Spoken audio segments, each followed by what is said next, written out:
Het doel is om joert 10 stembureaus bij Del te gaan. Een tocht van mijlkoor 25 kilometer.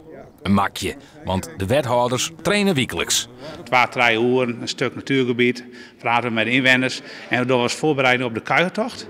En de Pieter Stuyven van de kuiertocht die geven we aan en we gaan 42 kilometer geven we aan die dag. En dan mag we even vertrainen en zo doen we dat. De eerste etappe is van het gemeentehuis in Wolvergeer naar het verzorgingshuis. Onder zijn rintocht wordt er net al in getraind.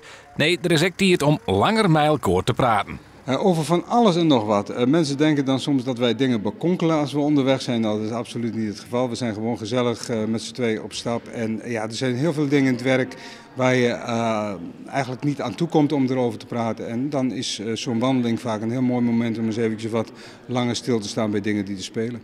En als ze onderwijs zin om wat krijgen, dan moet dat uit de rechtpoeder van Frans Kloosterman komen. Nou, natuurlijk een flesje water, dat is mooi waar.